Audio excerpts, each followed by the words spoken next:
Arun educational 2305 पर आप सबों का पुनः हार्दिक अभिनंदन है।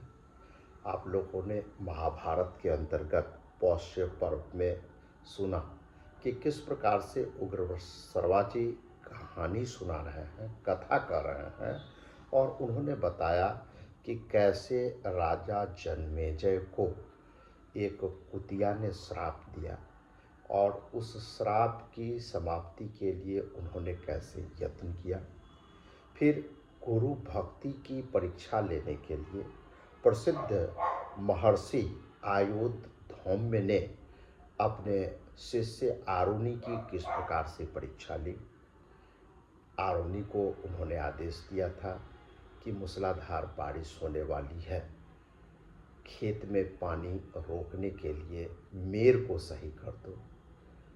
लाख कोशिश के बावजूद वह जब सक्सेसफुल नहीं हुए तो खुद पानी को रोकने के लिए लेट गए थे, और उनकी गुरु भक्ति से कैसे आयोध धौम्य ऋषि प्रसन्न हुए, इस कथा को हम लोग सुने थे।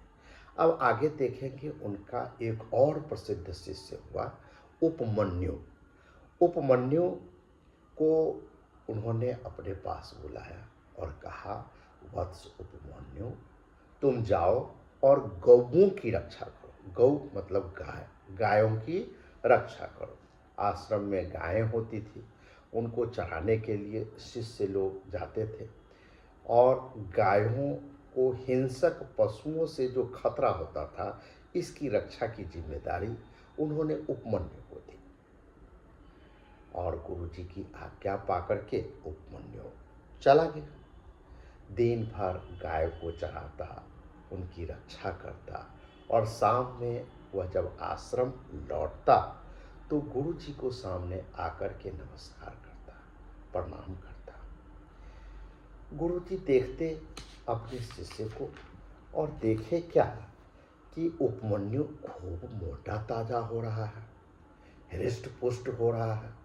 तो गुरुजी पूछे उससे कि बेटा उपमन्यु, तुम अपनी आजीविका कैसे चलाते हो, ये तो बताओ। तुम इतने हट्ठा कट्ठा कैसे होते जा रहे हो। तो उपाध्याय जी से उसने कहा कि गुरुदेव, मैं भिक्षा से ही जीवन निर्वाह करता हूँ। ये जब गुरुजी सुने तो उपमन्यु से कहे कि एक काम करो, तुमको जो भिक्षा में मिलता है वो बिना गुरु को अर्पित किए हुए तुम उस भिक्षा को ग्रहण कैसे करते हो, ये तो बिल्कुल गलत बात है। ऐसा तुम्हें नहीं करना चाहिए, आगे से ऐसा नहीं करोगे। उपमन्यु कहा कि ठीक है, बहुत अच्छा, आगे से ऐसी गलती नहीं करेंगे, और वो चला गया। अगले दिन उपमन्यु भिक्षा लाता और गुरुजी के चरणों में रख देता और चला जाता। इस प्रकार से उपाध्याय जी उसका सारा भिक्षा ले लेते थे और पुनः उसे तथास्तु कह करके गौओं की रक्षा करने भेज देते थे। फिर उन्होंने देखा कि इसका जो हृष्टता पुष्टता वो घटने का नाम ही नहीं ले रहा। जब इसका भिक्षा का अन्न हम ले ही लेते हैं तो आखिर ये खाता कैसे है, आखिर इसका भरण पोषण कैसे चलता है। इस बार उपमन्यु को उन्होंने पूछा तो उपमन्यु ने जवाब दिया कि ऐसा करते हैं कि दिन भर तो गौओं की रक्षा में रहते हैं, और एक भिक्षा मैं आपको समर्पित कर देता हूँ और दूसरी भिक्षा लेकर के पुनः मैं उसे ग्रहण करता हूँ। अर्थात पहले से जो भिक्षा हमारे पास कनेक्ट था उसको मैंने आपको एडवांस के तौर पर अर्पित कर दिया, और नया जो भिक्षा प्राप्त किया उसको मैं ग्रहण कर लिया, और इस प्रकार से आपको दिन प्रतिदिन भिक्षा में प्राप्त अन्न हम अर्पित करते चले गए, और हमारे पास पूर्व से जो था वो बैलेंस बचता था, उसी को हम ग्रहण कर लेते थे। तो गुरुजी कहे कि ये तो बिल्कुल ठीक बात नहीं है, कि 2 बार भिक्षा मांगना पड़े। एक गृहस्थ के यहाँ तुम 2 बार जाते हो भिक्षा मांगने के लिए, ये अच्छी बात नहीं है। ऐसा करो कि तुम जो है सो ये अच्छी बात नहीं है।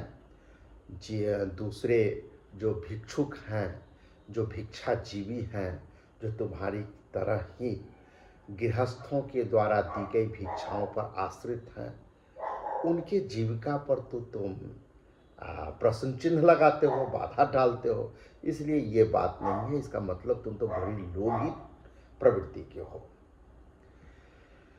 फिर क्या कहना था, उपमन्यु ने गुरुजी का आदेश मान लिया और फिर चला गया।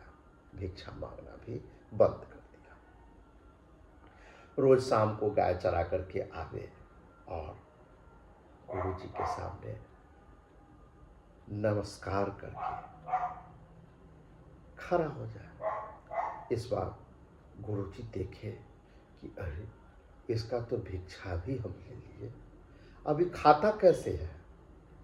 इसको तो जो हिरस्ता पोषता है उसमें तो कोई कमी नहीं आ रही है। फिर उन्होंने गुरुजी पूछा कि भाई तुम बताओ, जो क्या कारण है, कहाँ से तुम्हारा जीविका चल रहा है, ये तो स्पष्ट करो। तो उसने कहा कि ऐसा है कि गौएं जो हैं अपने बछड़ों को दूध पिलाती है और दूध का जो फेन लगा हुआ रहता है गौ माता के स्तन में, उसी को चाट करके हम अपना भरण पोषण कर लेते हैं। तो गुरुजी ने कहा कि इसका मतलब तो ये हुआ कि गौएं जो है सो तुम पर विशेष मेहरबान है और वो इस प्रकार से तुम्हारे लिए अधिक से अधिक फेन के स्वरूप में दूध को छोड़ देती है, जिससे तुम्हारा पेट भर जाता है। ये जो है सो दूसरे का हिस्सा, बछड़े का हिस्सा तुमको खा लेना, ये अच्छा बात नहीं है, ये ठीक बात नहीं है। और हमने तो तुमको गौ का दूध पीने का आज्ञा भी नहीं दिया है, तो बिना मेरी आज्ञा का तुम गौ का दूध पान क्यों किया। ये जो है सो तुम्हारे लिए बिल्कुल ही अनुचित है।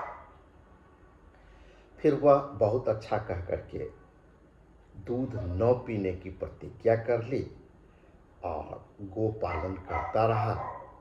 फिर शाम में जब लौटा तो पुनः उपाध्याय जी के पास नमस्कार करके उपस्थित हुए। तो एक बार फिर उन्होंने देखा कि फिर से तो वो ऐसा ही हृष्ट पुष्ट है। अब क्या मतलब है, जब इसको भिक्षा का अन्न नहीं मिलता, दूध पीने के लिए नहीं मिल रहा है, तो आखिर क्या बात है। तो उन्होंने पुनः पूछा। तो जो भाई बताओ, जो क्या किया जाए, कैसे तुम्हारा जीवन चलता है। तो इस बार पूछे तो उपमन्यु बताए कि क्या कहें, भूख से जब अब व्याकुल हो गए, कोई दूसरा उपाय नहीं मिला, तो ओक का पत्ता, आक, आक मतलब कहते हैं अकौन, जिसके बारे में कहा जाता है अकौन का दूध जब आँख पे पड़ जाता है तो अंधा हो जाता है। ये हम लोग मानते हैं, पता नहीं इसमें कहाँ तक सच्चाई है, लेकिन इस काव्य में, महाभारत में भी ये प्रसंग में चर्चा है कि उपमन्यु ने कहा कि भूख से जब हम व्याकुल होकर बर्दाश्त नहीं हुआ तो सामने आक का पत्ता था, उसी को खा लिया। और आक का पत्ता जहरीला होता है, वो पचने में पेट के अंदर आग की तरह ज्वाला को पैदा करता है और इसी कारण हमारा जो है सो आँखों की ज्योति चली गई और हम अंधे हो गए। और अंधा होकर के इधर उधर वो जो है सो उपमन्यु भटकता रहा।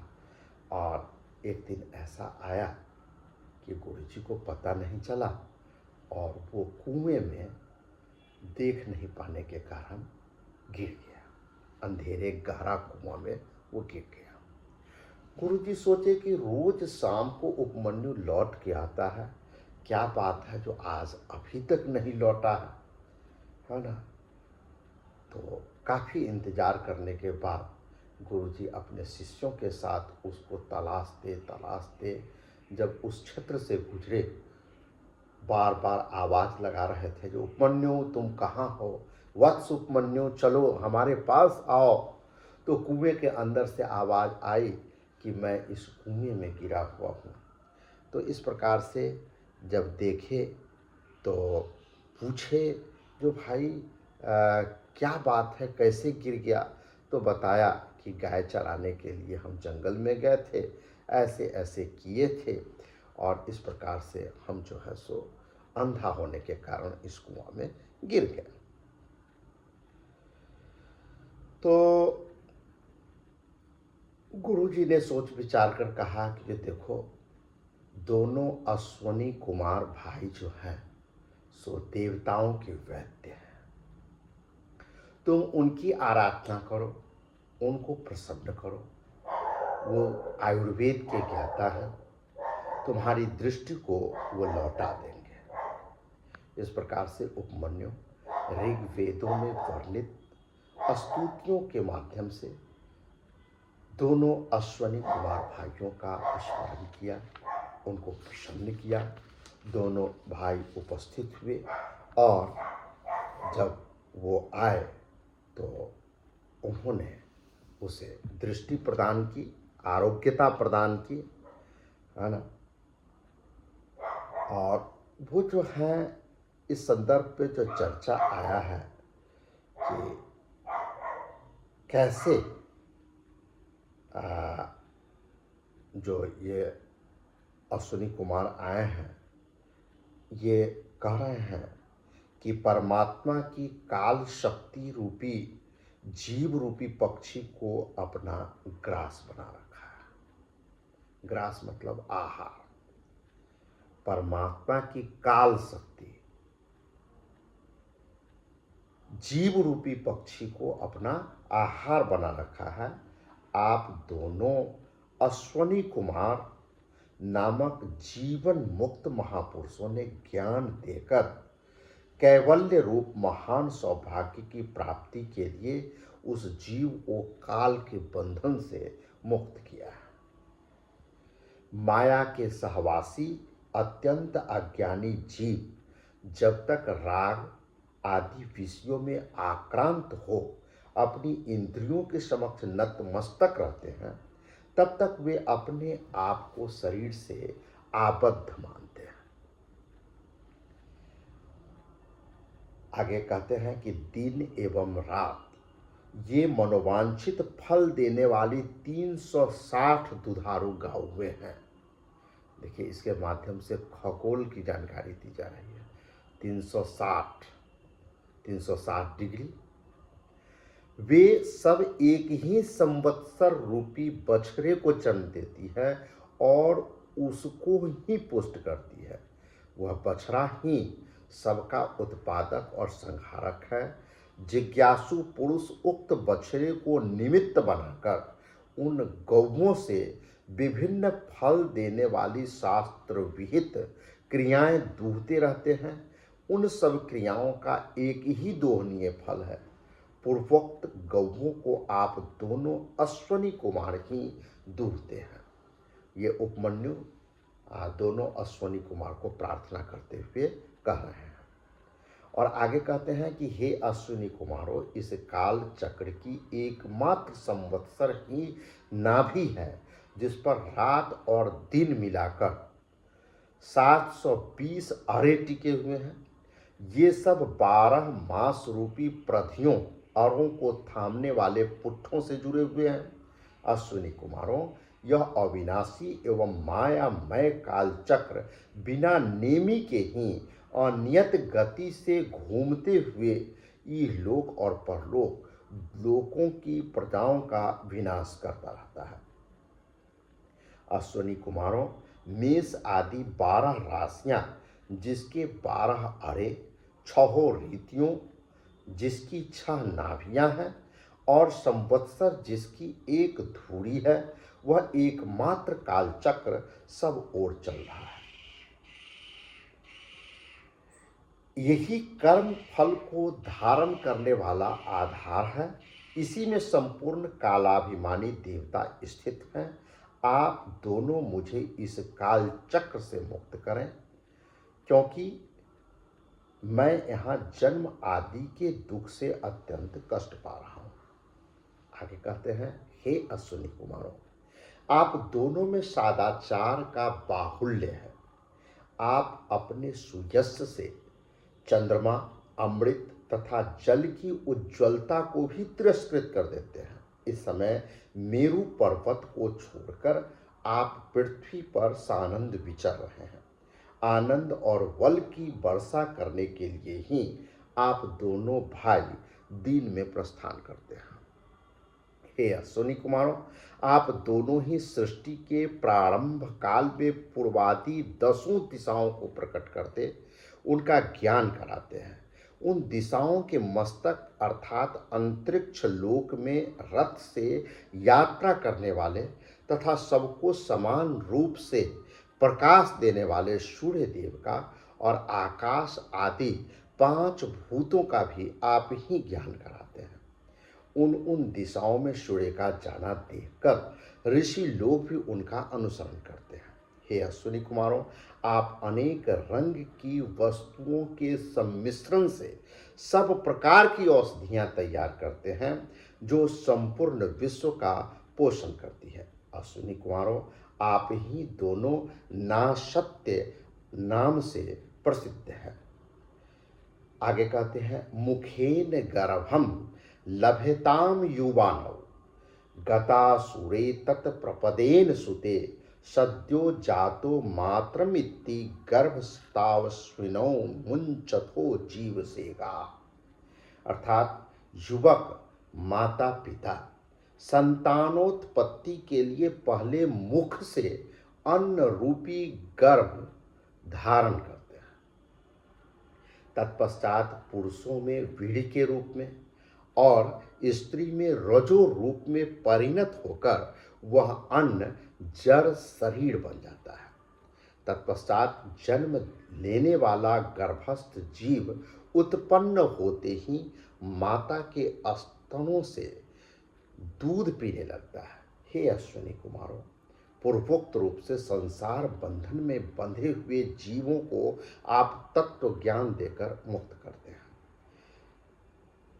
इस प्रकार से अश्विनी कुमार की जब स्तुति किए तो वो खुश हुए और उन्होंने कहा कि हम तुम्हें पुआ देते हैं, इस पुआ को तुम लोग खा लो और इसके खाने के बाद तुम्हें आरोग्य की प्राप्ति हो जाएगी, तुम्हारी दृष्टि भी वापस हो जाएगी।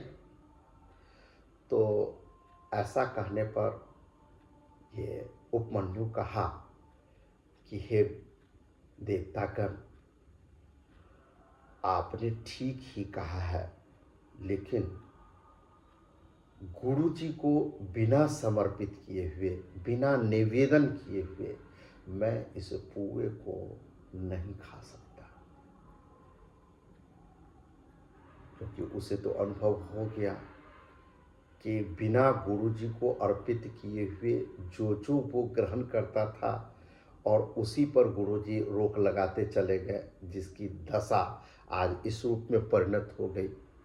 तो जब अश्विनी कुमारों ने पुए का प्रलोभन दिया, जब पुआ खा लो, तो कहा कि ना, हम बिना गुरुजी को अर्पित किए हुए नहीं खाएंगे। तो अब अश्विनी कुमारों ने कहा कि नहीं नहीं, ऐसा है कि तुम्हारे जो गुरुदेव हैं उपाध्याय, वो भी एक बार हमारी ऐसे ही स्तुति की थी, तो उनको भी हम पुआ दिए थे, तो वो भी बिना अपने गुरुदेव को पूछे हुए उन्होंने इसको अपने काम में लिया, पुआ खाया था और वो स्वस्थ हुए थे। इसलिए जैसा तुम्हारे गुरुदेव कर चुके हैं पूर्व में, वही तुम काम करो। अब उनका जब इस प्रकार का जवाब आया तो उपमन्यु उत्तर दिए कि आप दोनों अश्विनी कुमारों, दोनों भाइयों की हम विनय करते हैं, विनती करते हैं कि चाहे जो हो, बिना हम गुरु जी को अर्पित किए हुए इस पुआ को हाथ नहीं लगाऊंगा, मैं नहीं खाऊंगा। तब अश्विनी कुमार बोले कि चलो, तुम्हारी गुरु भक्ति से हम काफ़ी प्रसन्न हैं, और तुम्हारे जो उपाध्याय जी के दांत जो हैं सो काले लोहे के समान हैं, लेकिन हम तुम्हें तुम्हारे दांतों को सुवर्णमय बना देंगे, है ना, और तुम्हारी आंखें भी ठीक हो जाएगी, और जाओ सभी प्रकार के कल्याण के भागी बनोगे। और इस प्रकार से उपमन्यु पूरी तरह स्वस्थ हो गया। गुरु जी को उपमन्यु ने जब यह कथा सुनाई तो गुरु जी ने खुश होकर के कहा कि जाओ वत्स, तुम्हारी बुद्धि में संपूर्ण वेद, सभी प्रकार के धर्म शास्त्रों का ज्ञान स्वतः स्फुरित हो जाएंगे। मतलब स्वतः स्फुरित मतलब स्वयं चैतन्य हो जाएगा, सभी स्वयं आ जाएगा, है ना। इसके लिए तुम्हें कुछ प्रयास करने की ज़रूरत नहीं है। अर्थात ये इशारा कर रहे हैं कि गुरु जी अपने शिष्यों की परीक्षा जो लिए, नैतिक परीक्षा, जब तक उसका रिजल्ट डिक्लेयर नहीं किए तब तक उसके सारी विद्याओं को अपने पास रखा। जब वो पूरी तरह से वो पास कर गए तो उसको जो है सो यह सर्टिफिकेट दे दिया, सभी प्रकार का विद्या, सभी प्रकार के गुण सबको वापस ले लिया। आज जो परीक्षा होती है वो लिखित परीक्षा होती है, कागज़ का टुकड़ा मिलता है जिसको हम लोग सर्टिफिकेट कहते हैं। पता नहीं वो सर्टिफिकेट को अर्जित करने में वैध अवैध कई तरीके को लोग आजमाते होंगे, लेकिन पुरानी परंपरा में गुरुजी अपने शिष्यों को किस प्रकार से नैतिक परीक्षा लेते थे और कैसे उसे सब कुछ समर्पित करते थे पास करने के बाद, जो पूरी तरह से नैतिक होकर के वो जो है सो समाज की मुख्य धारा में सम्मिलित होता था। इसमें किसी प्रकार की कोई तरह की बेईमानी, चोरी का कोई गुंजाइश ही नहीं बनता था। ये एक प्रकार से हुआ। कहते हैं न, जो गुरु जी की भक्ति अगर सही से नहीं की जाए, गुरु का आदेश सही से नहीं माना जाए, तो गुरु के द्वारा प्राप्त सभी प्रकार के ज्ञान निष्फल हो जाते हैं।